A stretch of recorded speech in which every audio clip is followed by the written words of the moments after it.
Entonces, nosotros estamos hechos de millones de células.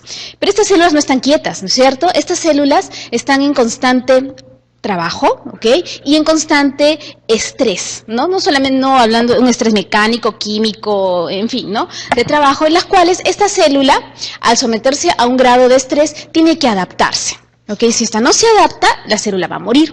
¿Ok? Si esta, como dice acá, una inhabilidad a la adaptación, hay una injuria celular. ¿Okay? Y esta injuria celular puede ser de leve o una injuria muy en un tiempo muy corto, el cual la célula vuelve a su estado normal. Eso es lo que muchas veces sucede. Pero ¿qué pasa si la injuria es irreversible?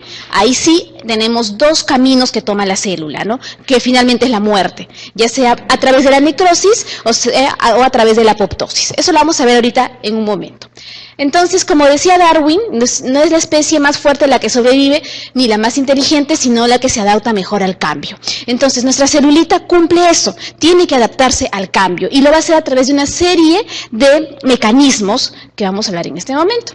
Esta es una célula normal, un dibujo bastante primarioso, y los cambios adaptativos incluyen la atrofia, por un lado, la hipertrofia, la hiperplasia y la metaplasia. En alguna literatura van a encontrar también que un cambio adaptativo son las acumulaciones. Eso lo vamos a tomar aparte, pero las cuatro importantes son la atrofia, la hipertrofia, la hiperplasia y la metaplasia. Y como dice acá en la anterior, esta adaptación, ya si es que es leve o de escaso tiempo, ¿no es cierto?, vuelve a su estado normal. Entonces tiene que quedar claro que estas células pueden volver a su estado normal, sí, pueden volver a ser una célula normal. Bien, entonces empezamos con la atrofia. ¿Qué cosa es la atrofia? La atrofia es la disminución del tamaño de la célula. ¿Okay? Y por ende, ustedes saben que las células forman tejidos y los tejidos forman órganos. Por lo tanto, el órgano va a disminuir en tamaño. ¿Ya? ¿Por qué se atrofia un tejido? Tenemos 5 causas. Que disminuye el flujo sanguíneo. Okay, por un lado, obviamente esto tiene que ser crónico, ¿no es cierto? Porque si disminuye súbitamente eso produce una isquemia, pero a largo tiempo, entonces ahí sí produce una atrofia celular. Cuando disminuye la función, todo aquello que no se usa, se atrofia, ¿no? Por ejemplo, un paciente que tiene un yeso, entonces el músculo se atrofia porque no está usándolo en ese momento. Cuando hay una disminución o una inervación, se corta el nervio y eso produce también atrofia de la célula. Cuando hay una deficiencia endocrina, el ejemplo más claro es el endometrio, por ejemplo, que se atrofia en una mujer posmenopáusica. O cuando hay una presión, un tumor, algo que esté comprimiendo el tejido y puede comprimir el flujo sanguíneo y por lo tanto producir atrofia. Entonces, ¿cómo se ve histológicamente? Esta es una célula muscular normal y miren cómo disminuye el tamaño y queda entre ellos un espacio mucho mayor. Esto es una atrofia celular. Este es un cardiomiocito, ¿okay? Ya que tenemos una célula cardíaca, y en la atrofia se ven unas células mucho más pequeñas, todo va a disminuir de tamaño, ¿no? Tanto el citoplasma como el núcleo. Acá, por ejemplo, tenemos un tejido, esto es ya la vida real, esto es endometrio, ¿ok? Ustedes ven acá, tenemos una parte que es la glándula y el estroma. Normalmente en una mujer que regla, o sea que está con la influencia de hormonas, la relación glándula-estroma es estroma-glándula es 3:1. ¿Ok? Eso quiere decir que hay 3 estromas, o sea 3 áreas de estroma por una glándula. Eso es lo normal, ¿ok? El aumento de ello puede ser una hiperplasia. En cambio, la disminución de ello, esa es una atrofia. Si se dan cuenta, aquí hay una glándula y miren cuánto de estroma hay alrededor de él. O sea, hay mucho más estroma que glándula. Eso se llama atrofia. ¿Ya? Otro tipo, este es el cerebro de un paciente ya adulto mayor. Esto es normal, ¿no? Es parte del envejecimiento que vamos a tener todos, en las cuales se atrofia el parénquima cerebral.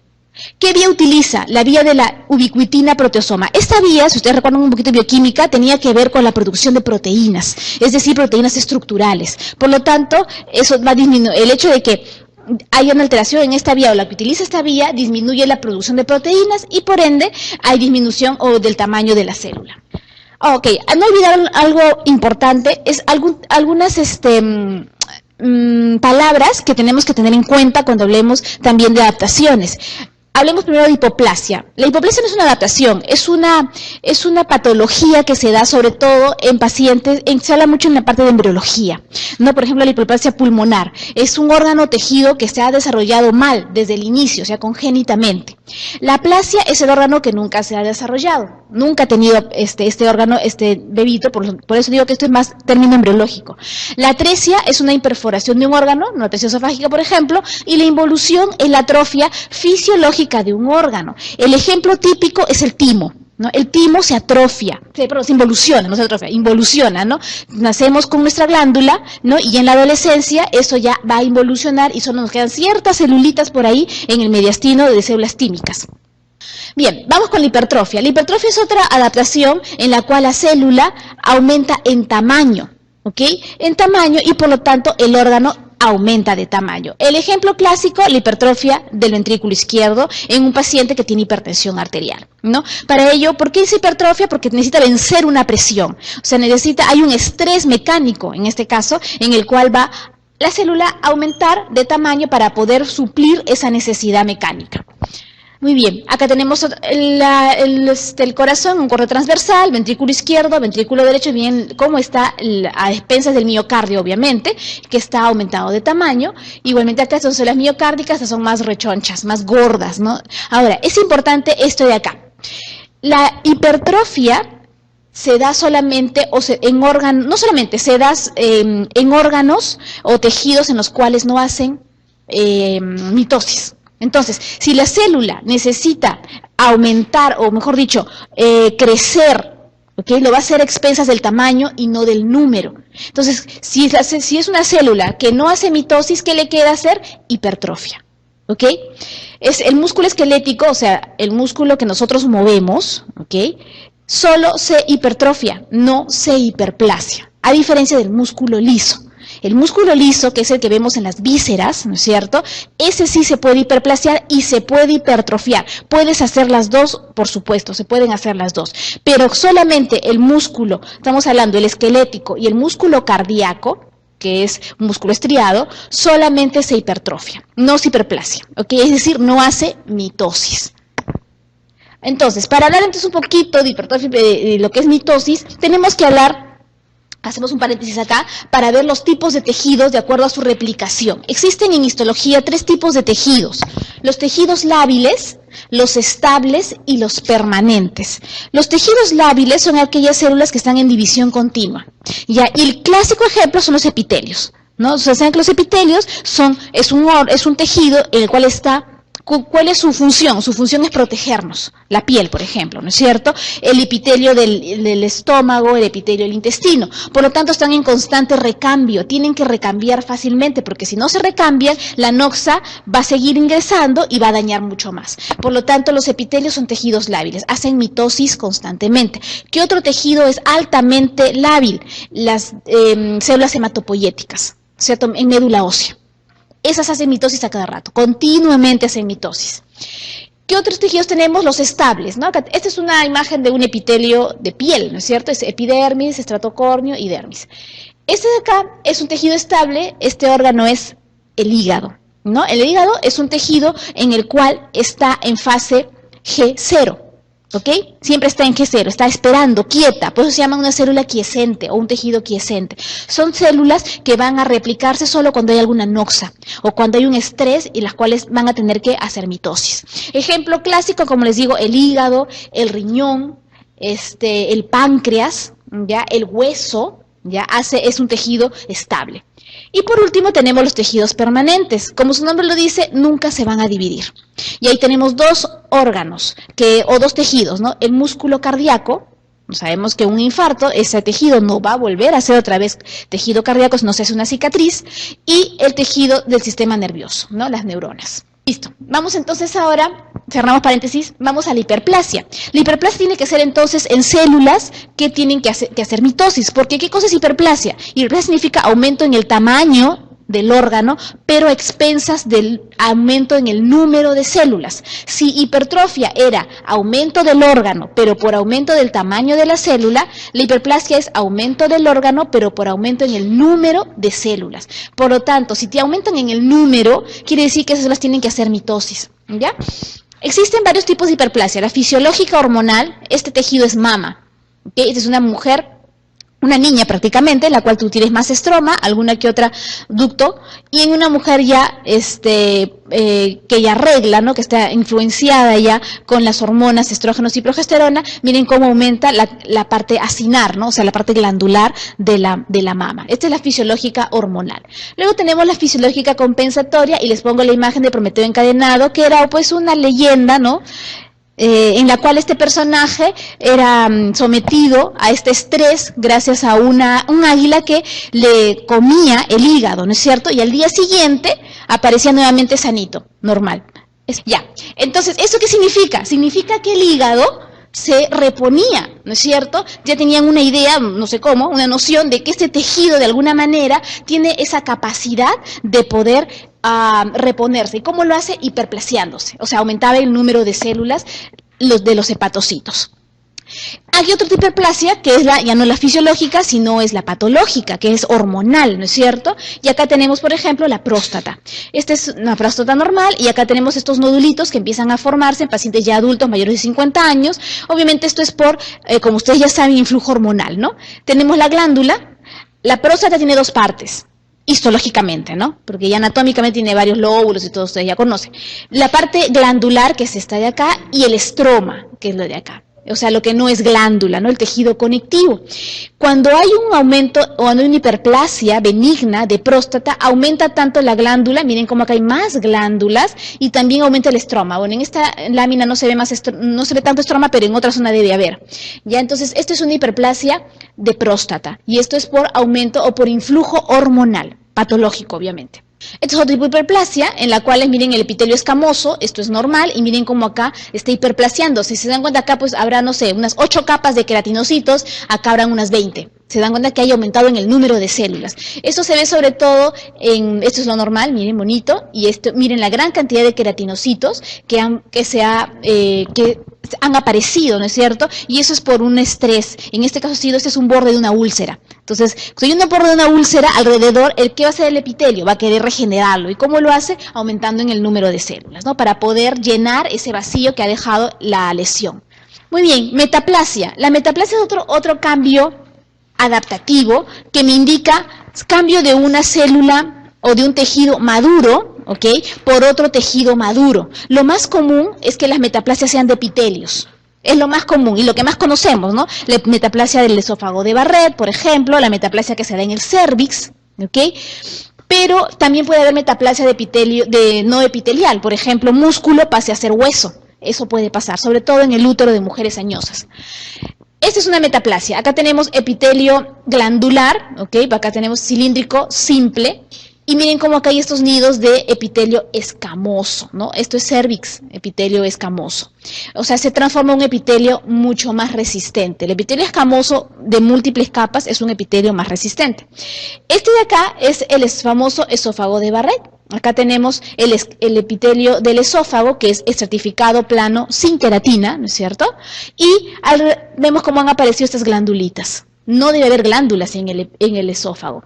Y acá ha habido una glándula, ¿por qué? Porque ustedes, como saben, ha habido un reflujo, probablemente, gastroesofágico, de un material o de líquido con una acidez considerable. Entonces se metaplasia a un tejido que sea más resistente al ácido. En este caso sería un epitelio de tipo glandular. Que lo ven acá, estas son glandulitas con células caliciformes, que son estas bolitas blanquitas que ustedes ven transparentes, son células caliciformes. Eso se llama metaplasia intestinal en el esófago, o sea, esófago de Barrett. Bien, otro término que hay que tener en cuenta es la displasia.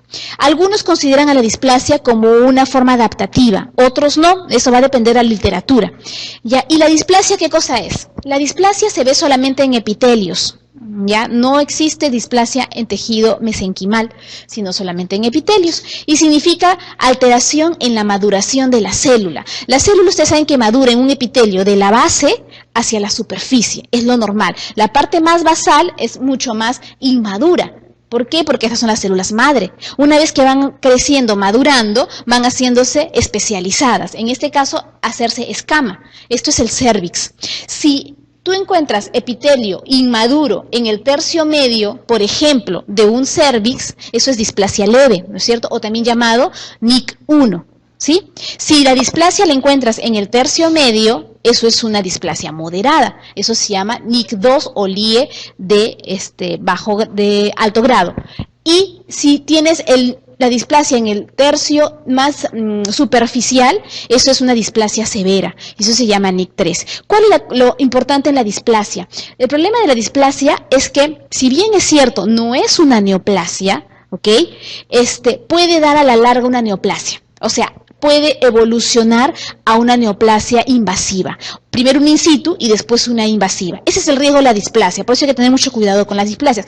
Pueden regresionar, por supuesto, los NIC1, muchos pueden regresionar, ¿no? Con tratamiento, como que pueden evolucionar a NIC2, a NIC3, ¿no es cierto? Hacia in situ y posteriormente epidermoide infiltrante. Pero eso va a depender mucho del tiempo, ¿no es cierto? Y de la exposición al agente causal, en este caso el PBH. Bien, entonces estábamos acá. Si la célula tiene un estrés y se adapta, excelente, es lo que tiene que pasar. Si no se adapta, entonces hay una injuria celular, ya hay un daño. Bien, vamos a dar entonces del daño que, si es que continúa ese daño, ya me produce una muerte celular. Bien, entonces, acá tenemos una célula normal, ¿ok? Sometida a un estrés o un daño y hace una injuria primero de tipo reversible. ¿Cuál es el cambio histológico de una injuria reversible? El más común de todos es el de acá. Es que la célula se hincha, se llama cambio hidrópico, ¿ok? O se llama edema intracelular. Eso todavía sigue siendo un cambio reversible. Eso puede pasar un cambio irreversible, por supuesto. ¿Puede regresionar a célula normal? Por supuesto. Vamos a hablar primero, antes de hablar del cambio reversible, haremos del irreversible, porque acá lo puse al revés, pero bueno, en fin. Entonces, entre los cambios irreversibles, o sea, mejor dicho, el cambio que sigue la célula normal hasta llegar a la muerte, hay dos tipos de muerte celular. La necrosis, que es esta de acá, y la apoptosis. ¿Cuál es la diferencia? Y acá lo ponemos en dos para que vean muy bien. Primero, el tamaño de las células. Si se dan cuenta, aquí la célula está más grande, se ha hinchado. En cambio, acá la célula más bien está de tamaño más pequeño. Es diferente. ¿Por qué? Porque aquí, en esta celulita, lo que se dañan al inicio son las bombas. ¿Okay? ¿Se acuerdan ustedes que tenemos una serie de bombas en la membrana celular? ¿Cuál es la función de estas bombas, aparte del ingreso de sustancias? Es la homeostasis del agua. Entonces se pierde eso y empieza a entrar agua hacia el intracelular y empieza a hincharse la célula. Por eso aquí tenemos un tamaño aumentado en la necrosis, a diferencia de la apoptosis. No sucede en la apoptosis eso. ¿Qué más tenemos? El núcleo. El núcleo en la célula, en la necrosis, adopta tres caminos, ¿ok? Puede hacerse un núcleo picnótico, un núcleo de cariorexis o cariólisis. Cualquiera de los tres. Los tres pueden ser los tres en un solo tejido. Puede ser solo uno, puede ser solo uno. Es indistinto, ¿ok? Ahorita vamos a ver qué significa cada una de ellas. En cambio, el núcleo en la apoptosis se fragmenta, nada más, ¿ok? Empieza a fragmentarse pedacito, un pedacito, otro pedacito. La membrana plasmática. Vean acá, miren, la membrana plasmática empiezan a aparecerle poros, ¿ok? Huecos. Y esos huecos, ¿ok? A diferencia, de la apoptosis. En la apoptosis ustedes ven, nunca la membrana celular aparecen poros. Lo que hace es, se fragmenta, si bien es cierto, pero hace como minicelulitas. ¿Se dan cuenta? Es como si gemara, ¿no? Sale un pedacito de membrana y se hace una minicelulita chiquitita, donde hay contenido, obviamente, de pedazos de núcleo, pedazos de organelas, pedazos de proteínas o pocos de proteínas y citoplasma adentro, a diferencia de acá. Acá, al haber una ruptura de la membrana celular, todo el contenido, ¿qué pasa? Se extravasa. ¿Okay? Igualmente, no solamente de la membrana celular, sino también de las organelas. En ellos que tenemos sobre todo los lisosomas. Y los lisosomas contienen lisosimas. Los lisosimas, al salir, producen mayor daño todavía y son altamente quimiotácticos. Bien. Y bueno, el contenido celular, como les digo, en la necrosis sale. En cambio, acá nunca va a salir el contenido celular. Siempre va a estar englobado en un pedazo de membrana celular. Se llama cuerpo apoptótico. Cada una de esas minicelulitas, por así decirlos, se llama cuerpo apoptótico y está conformado por un poco de membrana que se envuelve y dentro de ella fragmentos de núcleo, fragmentos de organelas, proteínas, enzimas dentro de la misma de este cuerpo apoptótico. Y como les digo, al haber ruptura de las organelas y de la membrana celular, esto llama a la inflamación. Por eso tú vas a encontrar en la necrosis células inflamatorias, sobre todo polimorfonucleares. En cambio, en la apoptosis no hace eso. Lo que hace la apoptosis es, estos cuerpos apoptóticos son fagocitados por el macrófago. Y limpió todo, ¿no? Entonces se dan cuenta que la necrosis es una muerte como que más sucia, ¿no es cierto? Porque llaman inflamación, hay una serie de sustancias quimiotácticas, en fin. En cambio, en la apoptosis no, es una muerte limpia, ¿no? Porque se llama una muerte programada. Bien. Obviamente la necrosis es patológica y la apoptosis es fisiológica. No siempre, pero casi la mayoría de la apoptosis son fisiológicas. En cambio, eso era el daño irreversible, ¿ok? O sea, la necrosis. El daño reversible, como les digo, eran sobre todo dos cosas que suceden en el cambio reversible. Uno es la célula hidrópica, ¿ok? O sea, aumenta el tamaño. Ese es el primer cambio que se ve en una célula a nivel microscópico. Eso quiere decir que ha habido un daño, pero que todavía no está muerta la célula. O sea, faltaría un poquito más, ¿no? Como que no también. Y el otro cambio que se da es el cambio graso, ¿no? Son dos de las características de cambios reversibles. El edema intracelular o cambio hidrópico y el cambio graso, ¿ya? Si es que esto sí continúa, entonces ahí sí pasa, como ya hemos visto, a estas dos situaciones, ¿no? O la necrosis o la apoptosis, dependiendo, ¿no?, de la patología.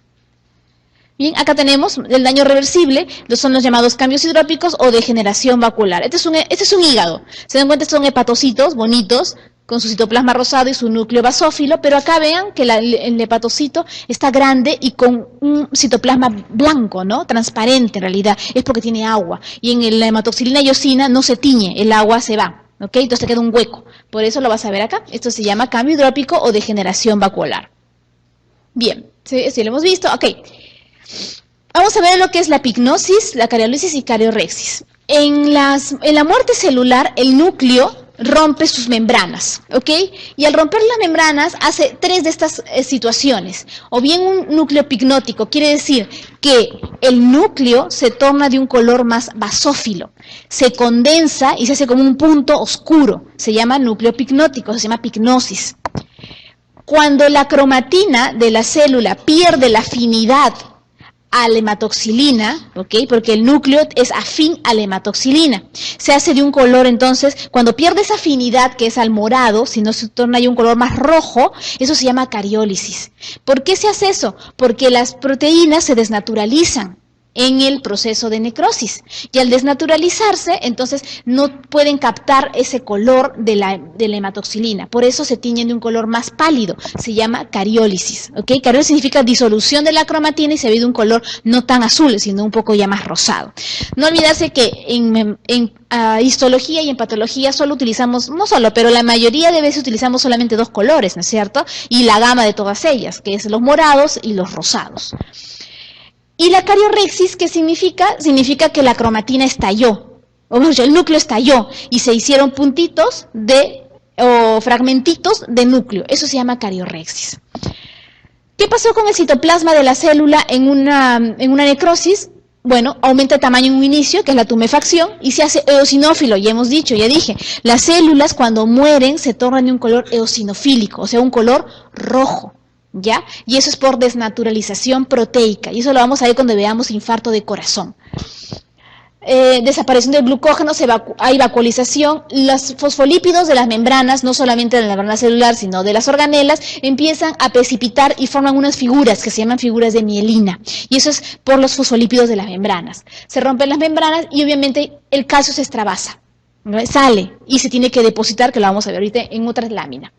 A nivel bioquímico lo que sucede es que se libera potasio y se liberan enzimas y proteínas en la sangre. Y esto es lo que utilizamos, ¿no? Cuando ustedes quieren diagnosticar un infarto de corazón, lo que piden son enzimas cardíacas. ¿Y dónde salieron esas enzimas? Tienen que haber salido de la célula. ¿Y cómo fue que salieron? Porque murió la célula. Entonces, al morir la célula, se rompen todas las membranas y libera a la sangre estas enzimas. Y es lo que ustedes utilizan para diagnosticar un infarto cardíaco, o por ejemplo también una hepatitis, ¿no? Las transaminasas, que son estas enzimas que están dentro del hepatocito, en una muerte celular como en la hepatitis se extravasan, y por eso el paciente tiene TGO y TGP elevada.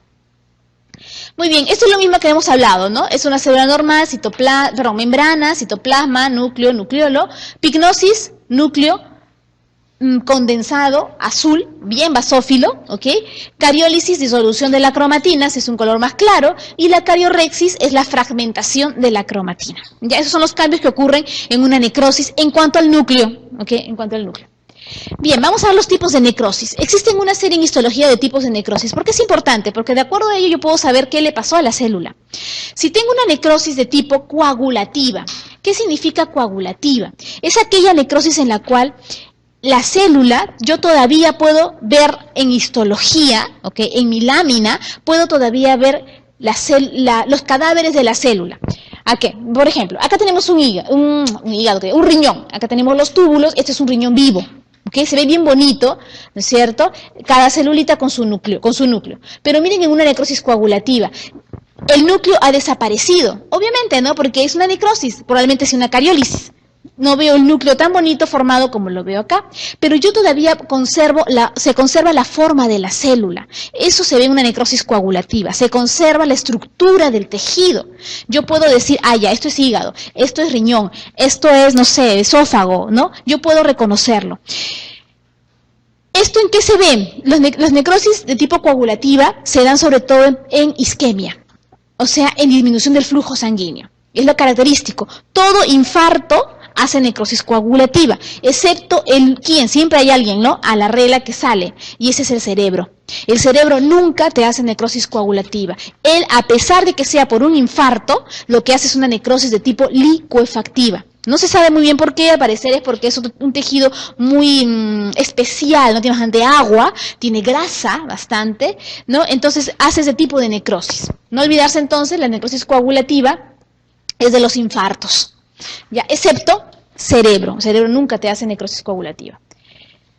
Esto, bueno, solamente para recordar un poquito de embriología, de dónde venía el cerebro, ¿no es cierto? El cerebro, o mejor dicho, todo lo que es el sistema nervioso central, la parte de lo que es el cráneo, nacen pues de estas tres vesículas primarias, ¿no es cierto? El prosencéfalo, el mesencéfalo y el romboencéfalo. No olvidarse nunca, el mesencéfalo siempre va a ser mesencéfalo, desde que somos concebidos hasta nuestra muerte, siempre, ¿ok? No cambia. En cambio, el prosencéfalo, a su vez, forma dos vesículas secundarias que son el telencéfalo y el diencéfalo, ¿no? El telencéfalo son esas dos como orejitas de Mickey Mouse, y esos telencéfalo son los famosos, los ventrículos, tanto el derecho, forman los ventrículos, claro, y los hemisferios, ¿no? El derecho y el izquierdo.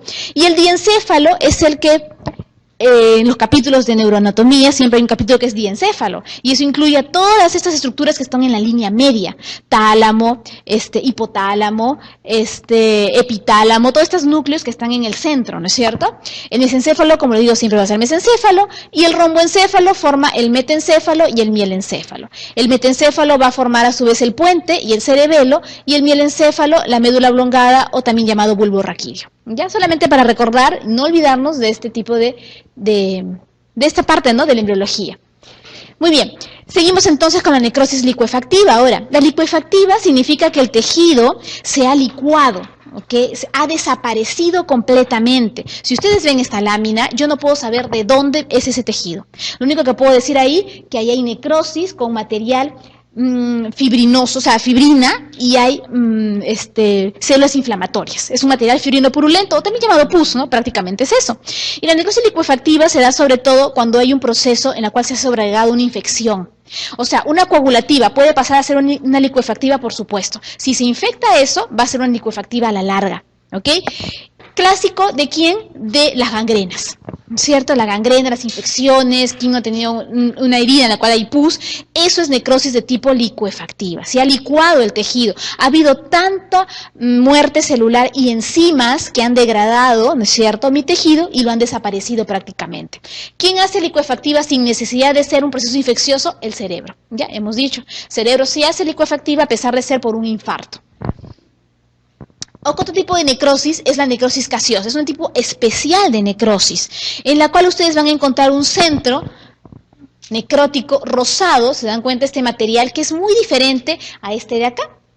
Acá ustedes ven un material rosado, claro, pero ven células inflamatorias adentro. ¿Sí o no? ¿Ven estos puntitos? Esas son células inflamatorias. En cambio acá no, ustedes van a ver este material rosado y no hay esas células inflamatorias, están alrededor de ese material rosado, que es el calcium, ¿cierto? Y esto es clásico, patognomónico prácticamente de la TB.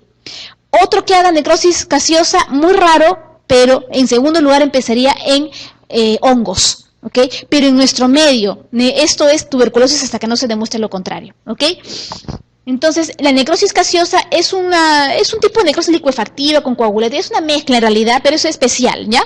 Y se llama calcium porque si ustedes ven el ganglio, así cortan un ganglio, no sé si alguna vez han sacado algún ganglio y lo han cortado por la mitad y si es TB, es de un color blanquecino, como si fuese requesón, por eso le dicen como tiene este color como del queso, no es que sea de la histología, porque la histología es rosado, no es blanco, si ustedes lo ven es rosado, ese que le dicen es a la macroscopía, no a la microscopía. Bien, el otro tipo de necrosis muy común es la necrosis grasa, y eso es donde lo vemos en la pancreatitis, ¿no es cierto? O en todo tejido que tenga grasa y que se necrosa, pero lo más común, el ejemplo más clásico es la pancreatitis. ¿Qué sucede aquí? Que los triglicéridos que se liberan de la grasa son digeridos por la lipasa y me divide en ácidos grasos y calcio. Y estos calcios son los que, este calcio con la grasa es lo que se deposita en el tejido. Y ven este material, no sé si ustedes ven acá, esto blanco, ¿ok? Este es el páncreas, ¿ok? Y esos son los famosos jabones, ¿no es cierto? Esto es una grasa, este es tejido adiposo normal, el adipocito con su celulita. Y miren el tejido necrótico. Acá acá es un adipocito. Y acá alrededor que ustedes ven, ese material rosado, ¿okay? Ese es necrosis grasa, que son los jabones en realidad, ¿no? El calcio con los ácidos grasos que han salido, ¿no es cierto?, de los triglicéridos gracias a la lipasa.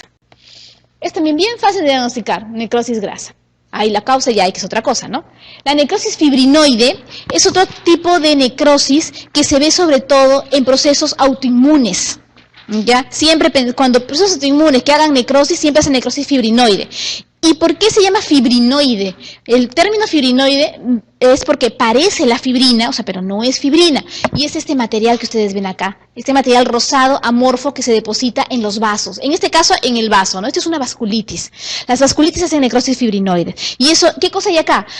Depósitos de complejos antígeno-anticuerpo. Y eso es lo que se pinta así en la histología, ¿no? Que es este material rosado amorfo. Muy característico entonces la necrosis fibrinoide de procesos autoinmunes.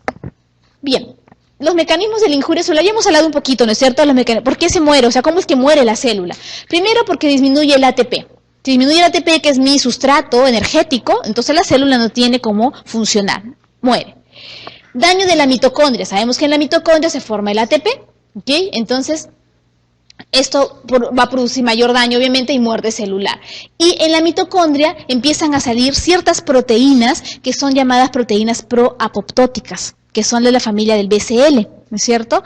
Y estas van a hacer que, como su nombre lo dice, proapoptóticas, producir apoptosis. Otro mecanismo para muerte celular es la entrada de calcio. Como ustedes saben, al haber muerte o salida, ¿no es cierto?, o sea, el calcio está metido dentro de la célula, ¿ok?, en el retículo. Entonces, cuando hay muerte, las membranas empiezan a romperse y el calcio comienza a salir. Y ese calcio sabemos que actúa como segundo mensajero en múltiples situaciones para activar enzimas. Entonces, esto daña aún más a la célula, la salida de calcio.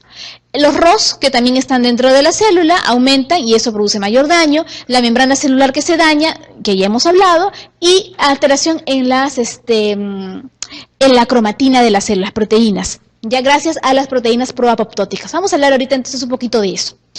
¿Qué es la apoptosis? En la apoptosis, así como en la cascada de coagulación, hay dos tipos de vía, la vía intrínseca y la vía extrínseca.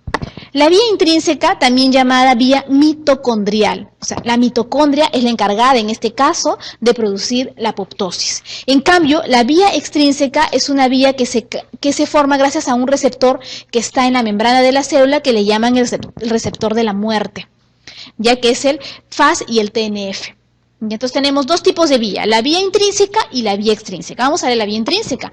En la vía intrínseca, la mitocondria, gracias a una serie de injurias como radiación, toxinas, radicales libres, lo que hace es generar proteínas o moléculas proapoptóticas, que son parte de la familia del BCL2, ¿ya? Que es sobre todo el VAX y el BAC, y disminuyen las antiapoptóticas, ¿ya? Que es el BCL2 en realidad. Estas proteínas proapoptóticas lo que van a hacer es activar a una serie de proteínas que son las caspasas, sobre todo la caspasa 9. La vía intrínseca estimula a la caspasa 9. ¿Qué hace esta caspasa 9 finalmente? Se une, ¿no es cierto? O mejor dicho, activa al ejecutor, ¿ya? Que es otro tipo de caspasa, que es la caspasa 3. Y esta es la que finalmente rompe a al DNA. Y entonces empieza a producir todo ya la apoptosis. En cambio, la vía extrínseca tiene que haber un receptor, en la membrana celular, y también estimula a una caspasa. ¿Pero a qué caspasa? La caspasa 8. Esta caspasa 8 a su vez llega a un común, que es las ejecutoras, las caspasas ejecutoras, que son las 3.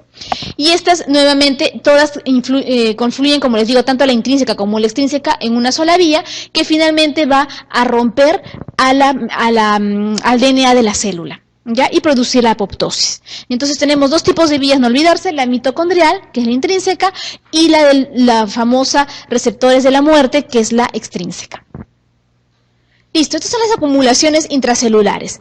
Tú puedes acumular sustancias porque tienes un metabolismo anormal, porque tu proteína está mal plegada, entonces se acumula esta sustancia. Puede ser que la enzima que vaya a degradar esta sustancia no la tengas, ¿no? Entonces se acumula, o puede ser que la célula ingiera un material que no es soluble, no lo puede ella metabolizar y se acumula dentro de las células. Hay una serie de causas por las cuales tú puedes tener acumulaciones intracelulares. ¿Cuáles son las más importantes? Tenemos, por ejemplo, el carbón. El carbón es una acumulación, pero de un material extrínseco, no es parte de mí, ¿no es cierto? Y ahí tenemos las famosas antracosis. La lipofucsina. La lipofucsina es un pigmento, ustedes ven acá, esta es una célula, y ven este punteado amarillento. Esta lipofucsina se le conoce también como el pigmento del envejecimiento. O sea, es muy común en tejidos ya de personas adultas mayores. ¿Dónde lo podemos ver esto? En el músculo esquelético, lo podemos ver en el corazón, o sea, en el cardiomiocito, en el cerebro también lo podemos encontrar, pero es una acumulación que se da por el envejecimiento. El hierro también es una sustancia que nosotros la tenemos y que se nos puede acumular en el caso de la hemocromatosis, por ejemplo, que es una enfermedad metabólica, y se acumula en cualquier parte del tejido, sobre todo en hígado y en páncreas. Son los dos lugares más importantes de acumulación de hierro patológico. La melanina es un pigmento endógeno, porque nosotros la producimos, y bueno, se puede acumular en las células, y es los famosos nebus, ¿no? Los lunares, que son simplemente acúmulo de melanina, ¿no? Con melanocitos. La esteatosis, que es la acumulación de grasa puede ser en el hígado, ¿no es cierto?, que es la esteatosis hepática, y el colesterol, vemos acá, por ejemplo, es un macrófago, célula grande, y dentro ustedes ven, el citoplasma tiene como si fuesen burbujas, ¿ya? Eso es colesterol. Se le llama macrófagos espumosos. Los macrófagos espumosos son macrófagos que han ingerido colesterol. ¿Dónde lo podemos ver? Lo podemos ver, por ejemplo, en los vasos sanguíneos, en las estrías grasas, ¿cierto? En los ateromas. Ahí hay macrófagos espumosos. Son macrófagos que están ingiriendo colesterol y no lo pueden digerir. Hay tanto que ahí se han quedado acumulados. ¿Dónde también lo puedes ver? En la vesícula biliar. Si han escuchado el término colesterolosis, la colesterolosis es la acumulación de macrófagos que han ingerido colesterol en el epitelio de la vesícula biliar. Ya es muy común. Es totalmente benigno. ¿Ok? Bien, vamos a hablar de la calcificación. Existen dos tipos de calcificación, la calcificación distrófica y la calcificación metastásica. Bien, la calcificación distrófica se da en tejidos muertos. Como hemos hablado, cuando se muere la célula se extravasa el calcio. Hay tanto calcio que se va a acumular en esa zona donde ha muerto un tejido. Por eso se dice que la calcificación distrófica debe haber habido ahí muerte y ha quedado el calcio como un rezago, ¿no es cierto?, de lo que hubo. Y obviamente tejidos muertos o en los que ha habido lesión celular. En cambio, la calcificación metastásica, aunque parezca maligno, ¿no es cierto?, de metástasis, no tiene nada que ver con neoplasias. Así le han puesto. Las metastásicas es en tejidos normales, no ha habido muerte. ¿Cuál es el problema acá entonces? El metabolismo del calcio. Ha habido hipercalcemia. ¿Okay? En este caso no, tú le dosas a este paciente calcio y está normal. En cambio a este paciente le dosas calcio y lo vas a encontrar con calcio elevado. ¿Y por qué sucede eso? Porque puede haber cualquiera de estas 3 patologías. Ustedes saben que el calcio es manejado por 3 hormonas. ¿Ok? ¿Cuáles son esas 3 hormonas? La paratormona, por un lado, la calcitonina y la vitamina D, que a pesar de ser de vitamina, en realidad es una hormona, ¿no es cierto? O sea, tiene un comportamiento como de hormona, vitamina D. ¿Qué hace la paratormona? La paratormona es hipercalcemiante, por lo tanto, te aumenta el calcio en sangre. Si tú tienes un hiperparatiroidismo, tú vas a encontrar hipercalcemia y por lo tanto vas a encontrar calcificación metastásica. No es por un problema de tejido muerto, el tejido está normal del órgano, el problema es en el manejo del calcio. ¿Qué hace la paratormona? Actúa a nivel de 3 situaciones. A nivel del riñón aumenta la reabsorción, a nivel del hueso aumenta la resorción ósea, o sea, estimula los osteoclastos. Y a nivel del intestino estimula a la vitamina D para que la vitamina D meta el calcio a la sangre, ¿ya? Que es la 1,25 dihidroxicolecalciferol, es la vitamina D.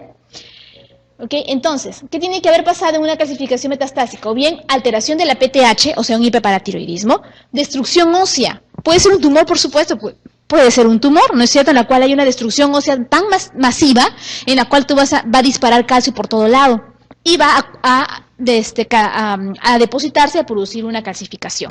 Y otro problema es la vitamina D, ¿no? Tienes mucha vitamina D, también reabsorbes mucho calcio y eso produce calcificación metastásica. Entonces, no olvidarse los tipos de calcificación. Bien, pasamos ahora a otra parte, que es la inflamación. La inflamación, como dice acá, es un proceso defensivo, es fisiológico, ¿ok?, que hace un cuerpo vivo frente a una noxa. El problema de la inflamación es que se puede salir de las manos al órgano, a nuestro organismo y producir mayor daño de lo que fue al inicio. Vamos a hablar entonces de la inflamación, la inflamación tiene 3 actores, ¿ok?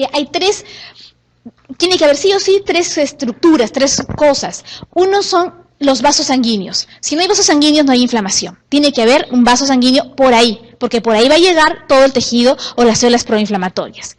¿Cuál es nuestro otro actor? Las células inflamatorias, ¿ok?, que pueden ser mononucleares o polimorfonucleares.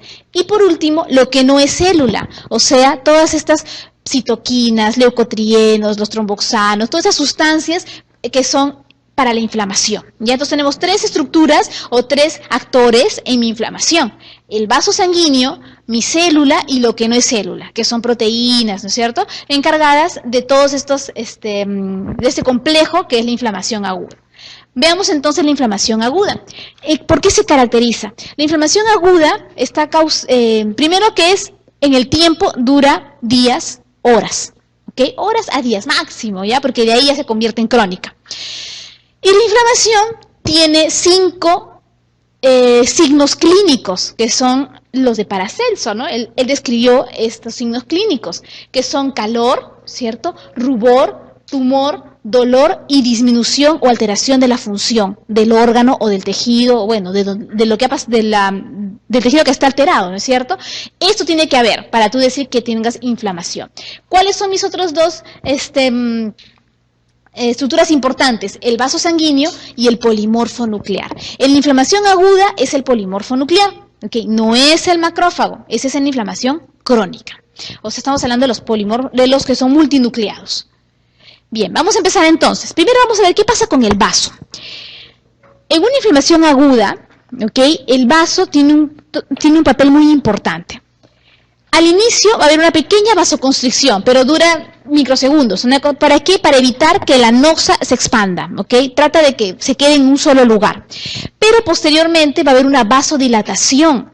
Y esta vasodilatación se da gracias a una serie de sustancias, que la más importante es la histamina. La histamina, la serotonina, los leucotrienos vasodilatan al vaso. Bueno, ¿no? Vasodilatan, ¿para qué? Para que llegue mayor cantidad de sangre. ¿Para qué tiene que llegar sangre? Porque ahí están todas estas estructuras, estas citoquinas que van a ir en contra de la inflamación, así como de las células que viajan dentro de la sangre. Entonces, primero hay una vasodilatación. Por eso es que el tejido se vuelve de un color rojo. Por eso hay rubor y hay calor, gracias a la vasodilatación. Es un proceso de tipo activo, es un tejido que se torna hiperémico. Posteriormente, ¿ok?, se cierra el caño, como ven acá. ¿Para qué? Para aumentar la presión hidrostática. Si aumentas la presión hidrostática, lo primero que va a salir es un trasudado, ¿no es cierto? O sea, agua. Pero a mí no me interesa el trasudado. A mí lo que me interesa como un proceso inflamatorio es que salgan las células. Primero va a ser un trasudado, pero posteriormente va a haber un exudado. Y en el exudado ustedes saben que lo que predomina allí son las proteínas, ¿no es cierto? Y las células, que es la diferencia entre exudado y trasudado. ¿Ok? Entonces, ¿qué sustancias son las que van a producir vasodilatación? Histamina, bradiquidina y leucotrienos. ¿Se dan cuenta cómo el capilar se dilata y abre poros entre célula y célula? Y esas rendijitas son importantes para que pueda salir el contenido. No solamente sale el contenido gracias a la vasodilatación, sino que también a la necrosis de la célula. O sea, la célula endotelial se necrosa y eso hace que el contenido salga, ¿no es cierto? Se extravase. Olvidarse entonces la diferencia entre trasudado y exudado. Trasudado es claro, a diferencia del exudado que es turbio, y lo importante, proteínas. En el trasudado es menos de 3, el exudado mayor de 3, y las células. En el exudado hay numerosos neutrófilos. Por eso es importante en inflamación que haya un exudado, no un trasudado. Bien, entonces hemos hablado primero de los cambios que hay a nivel vascular. Tiene que haber vasodilatación para que pueda llegar mayor cantidad de sangre y mayor cantidad de células. Muy bien. ¿Cuál es el otro actor? La célula, ¿no es cierto? Y la célula importante acá, ¿cuál es? El neutrófilo. El neutrófilo, ustedes saben que un vaso sanguíneo tiene un flujo en el laminar, ¿no es cierto? Va en un solo sentido, ¿no es cierto? Sin haber turbulencias.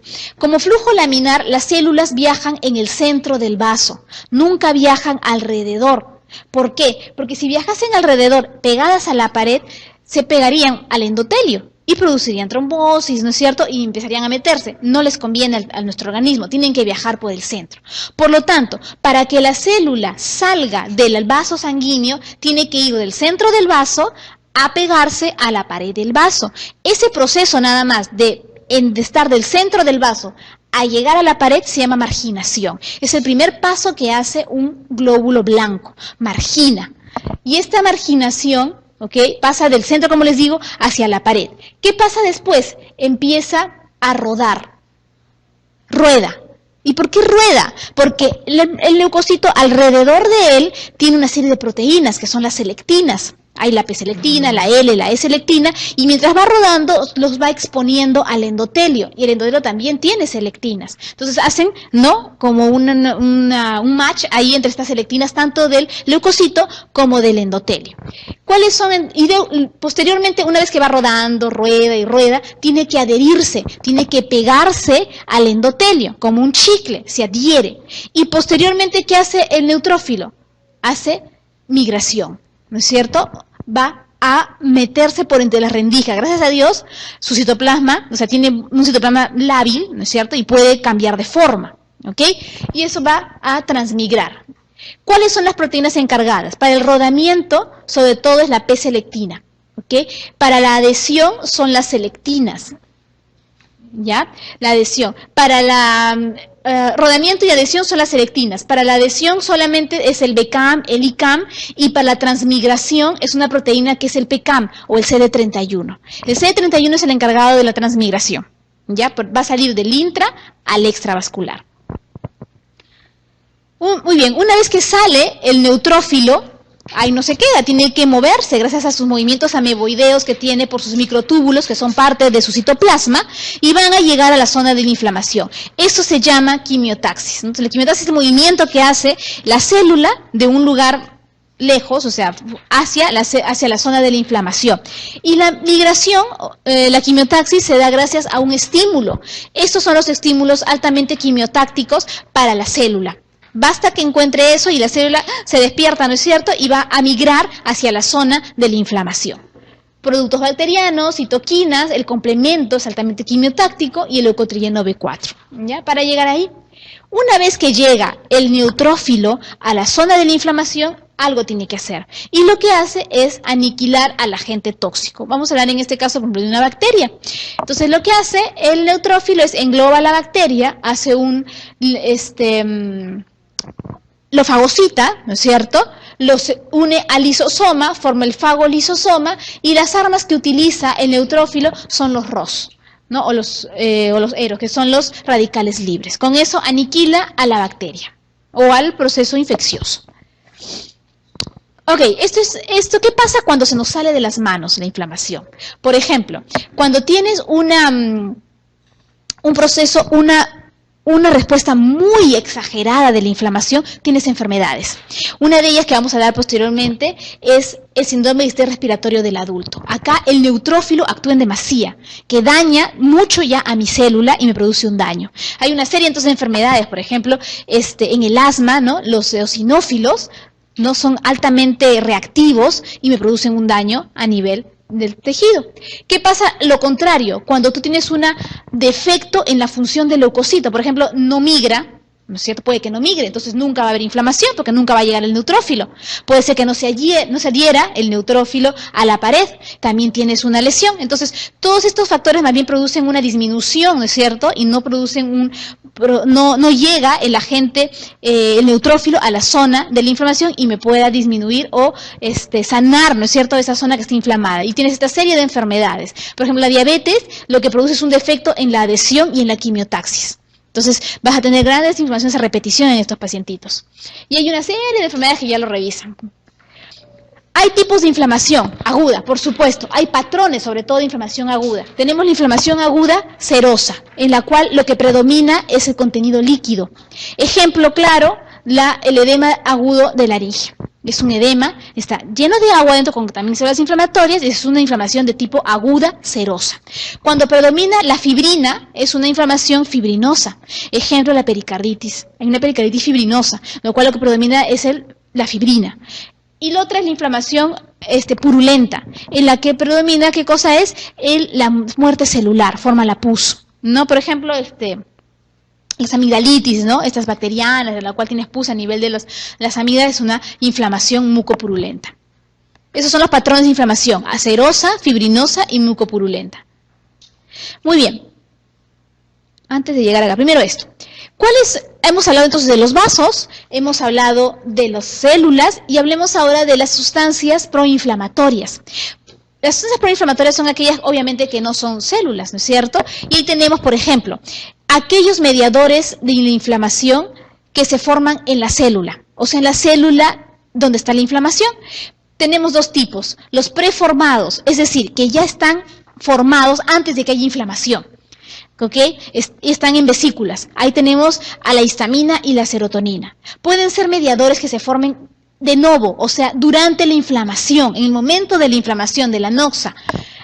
Prostaglandinas, leucotrienos, el PAF, óxido nítrico, citoquinas, neuropéptidos. Eso se forma in situ, ¿ok? Durante la inflamación. ¿Cuáles son los mediadores derivados del plasma? Es decir, que están viajando por sangre. Estas no están viajando, estas están en la misma célula. Las que viajan por sangre son aquellas que se forman sobre todo en el hígado, ¿no? Y acá vemos un dibujo de en el hígado, viene empaquetado y viajan hacia la zona de la inflamación. Ahí tenemos a quienes, al complemento, a los factores de coagulación, ¿no es cierto?, al sistema de fibrinolisis. Todas ellas se forman en el hígado y durante la inflamación viajan y van hacia la zona de la inflamación. Y el otro tipo de mediadores inflamatorios son aquellos que se derivan propiamente de la necrosis, o sea, de la misma célula muerta que llaman a la inflamación. ¿Ok? Bien. Entonces estábamos acá, esta es la injuria aguda, que es lo que hemos hablado. Lo ideal es que se resuelva y tengas un tejido normal, funcionante, tal cual fue antes de la inflamación. Puede ser que tengas tanto proceso inflamatorio que hagas un absceso, que se cure, pero que quede con una fibrosis, ¿ok? Cuando hay cierto grado de pérdida de la función. O puede ser que de la inflamación aguda pase a ser a una inflamación crónica, en la cual, ¿qué caracteriza la inflamación crónica? Estas tres cosas: angiogénesis, ¿ok?, infiltrado mononuclear y fibrosis. La fibrosis no hay en inflamación aguda. Que pueda ser posterior a ella, como un proceso ya de una complicación, es diferente, porque pasó a ser una inflamación crónica. Entonces vamos a hablar de inflamación crónica. La inflamación crónica se caracteriza por esto. Primero, células de tipo mononucleares. ¿Cuáles son las células mononucleares? En primer lugar, el macrófago. El macrófago es acá el más importante en la inflamación crónica. ¿Cuál es el otro? El linfocito, inflamación crónica. La célula plasmática, inflamación crónica. Son mononucleares, son característicos de la inflamación crónica. ¿Cuál es la otra característica de la inflamación crónica? El tiempo.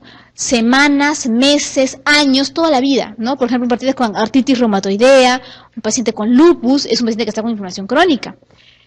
¿Qué caracteriza? Destrucción del tejido. El tejido se va a destruir y por ende va a haber una reparación del tejido, ¿ya?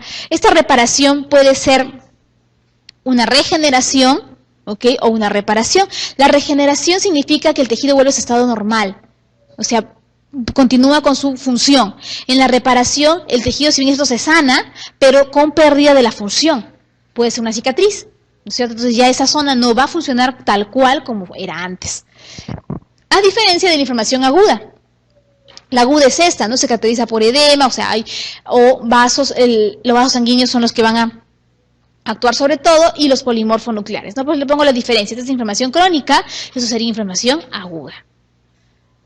Muy bien. Como yo les dije, el macrófago acá es la vedette de la inflamación crónica. Se consideraba anteriormente que el macrófago lo único que hacía era fagocitar, ¿no es cierto? Fagocita y destruye, ¿no es cierto?, el tejido, la zona que está con la noxa. Pero ahora se ve que el macrófago tiene otra función y bastante importante. La clásica era que era microbicida, ¿no es cierto? Hace fagocitosis no solamente de bacterias, sino también de hongos, ¿ok? Y produce inflamación. Eso es lo que se consideraba anteriormente, es lo que actualmente hace también, ¿no? Pero no solamente el macrofagoso eso, tenía una función alternativa, que es la de fibrosis y reparación tisular, y tiene también efecto antiinflamatorio. O sea, es como que una balanza, ¿no es cierto? El macrófago te hace de las dos cosas. Te produce muerte celular, a la vez, o sea, fagocita, y eso uno produce inflamación, y a la vez llama a la reparación, o sea, a la fibrosis, para que no recuperes, pero al menos sanes, ¿no?, esa zona de tejido, y es antiinflamatoria, gracias a esta citoquina que ustedes ven acá.